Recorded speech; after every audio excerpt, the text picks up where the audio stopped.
Well, welcome to Foggy Bottom. This is one of the Bressingham gardens, and it's a fairly early morning. I've even got gloves on because it's quite chilly with the wind from the east that you often get here in Norfolk. And just wanted to sort of just expose you really, since the gardens are closed and nobody can visit, but we can bring a bit of the garden to you. And the feeling in spring is the emergence of the young, fresh growth.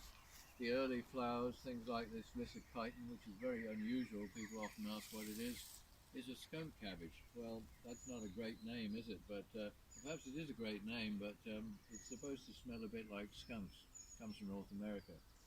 If you look into the distance, then you can clearly see the summer house built by Matt, and then beyond that, across the reflections in the pond, you can see the Exochorda, the bride. Now that always shows up at a great distance. It's just a mass of flowers, and that has been planted now for 30 years, but it really makes a very striking appearance at this time.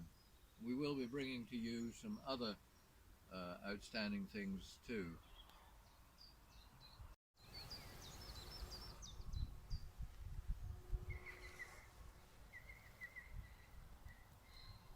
This has been quite a transformation. We're listening to the birds singing, of course, in the woodland here, and even the sound, unfortunately, of distant traffic. But if you hear that, don't worry about it, but think about what you're seeing, which is the fern unfurling through the bluebells. And then in the distance you can see the tall trees, some of which I planted back in 1964, those giant redwoods.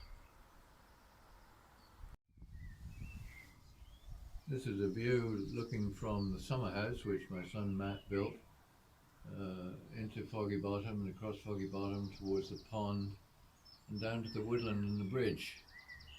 Still a time of the year when you can actually see much more because the growth of perennials and grasses has not yet come about, and things stand out like the rhododendron in the woodland here, which is quite spectacular just for the moment.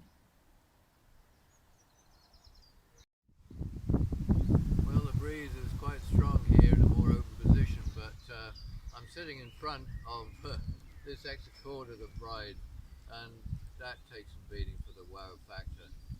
It's a plant that, as I said, is 30 years old.